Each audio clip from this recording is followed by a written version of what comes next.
بسم الله الرحمن الرحيم. دلوقتي لو انا شغال في وسط الشغل كده، وبعمل تقرير ماتريكس على الباور بي اي، وعندي شهور، يعني شهر وسنة، وعندي توتال كوست تكلفة، اجمالي تكلفة، وبعمل اجمالي تكلفة للربع اللي قبله. يعني ده مثلا مارس، الربع اللي قبله كان ده ابريل، الربع اللي قبله كان ده الشهر اللي يوازيه في الربع اللي قبله.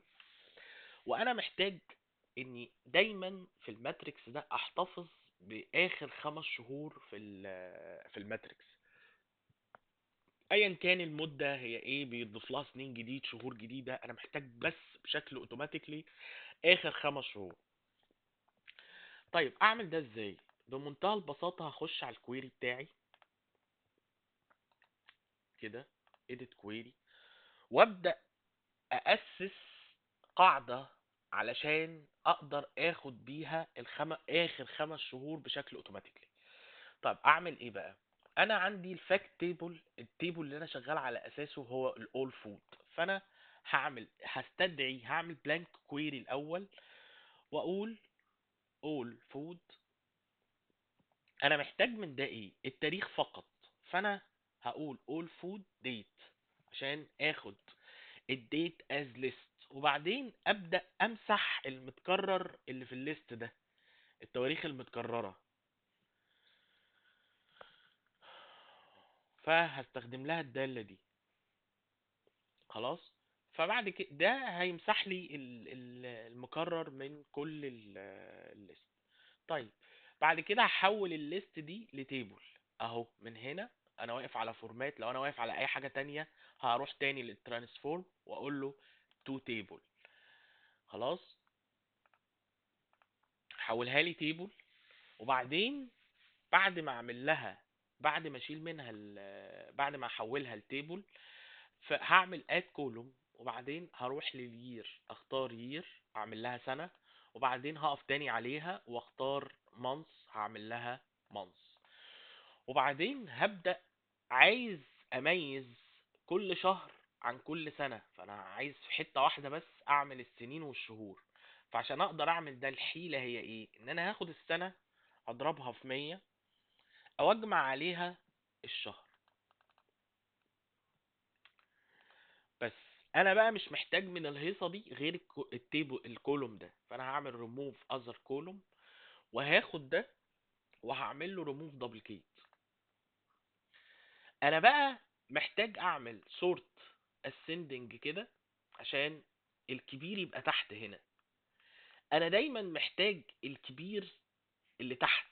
انا دايما محتاج لاست، اخر 5 رو في دول. فهعمل ايه؟ هروح للهوم واقول له keep row top keep bottom rows، هاخد منه 5.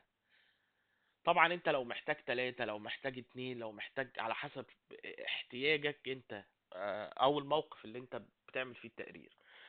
اوكي، جاب لي اخر 5 ايه، رو، اللي هي شهر 11 25، شهر 12 25، شهر 1 26، 2 3. اوكي، انا كده اوريدي بقى عندي حاجة اقدر اعمل بيها بشكل قاعدة اسستها، عشان بمنتهى البساطة اقدر اخد دايما في الماتريكس بتاعتي اخر 5 شهور في التقرير، يبقى هم اللي ظاهرين. طيب كلوز اند ابلاي.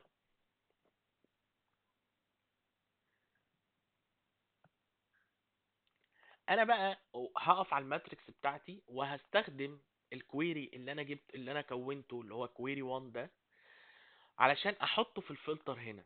لو جيت دوست كده ولا هيعبرني، مفيش اي حاجه اتحركت هنا. ليه؟ لان انا اصلا ما دخلتش الداتا موديل الجديد ده اللي هو كويري 1 جوه الريليشن بتاعتي.